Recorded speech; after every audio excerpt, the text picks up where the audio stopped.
So burnout is a topic that's been on a lot of people's minds for a couple of years now, and something that we've been paying a lot of attention to in People and Culture here at StarFish. Two groups of people that really need to pay attention. So the first one obviously is the employee. The employee is the one that's experiencing the burnout. The other group, of course, is the manager. So both groups have responsibility for making sure that people don't burn out. They can be as individual as the person, but there are some common signs that you can look for. So if you find yourself having trouble sleeping, that's one potential sign of burnout. If you find yourself not being very productive, like sort of being scattered all over the place and not really able to focus on any one thing, that's another sign of burnout. And then I think one of the biggest ones is not wanting to talk to people. Not wanting to ask for help.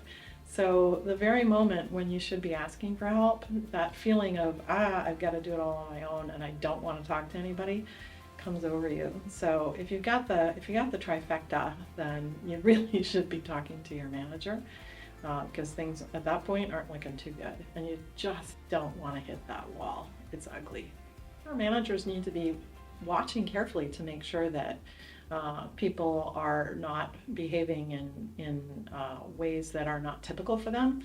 So if somebody starts making a lot of mistakes, for example, or if somebody starts having trouble meeting deadlines, or I think the natural thing for managers when those types of things start to happen is to say, wait, performance, right? But you have to look at the human being behind that, and you have to make sure that you're looking to see, how they're doing. You have to at least start there. And, it could be that there's something else going on, but really start there, because those are fairly typical examples of people who are starting to struggle. One of the things that has surprised me is just how amazingly prevalent it is.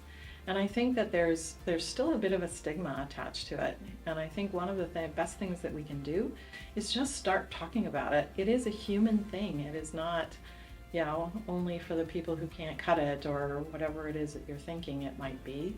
It's all of us. We're in unprecedented times.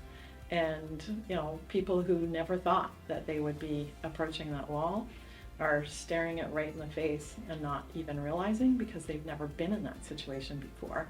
But as you start to talk about it, it becomes very clear that so many people are right there.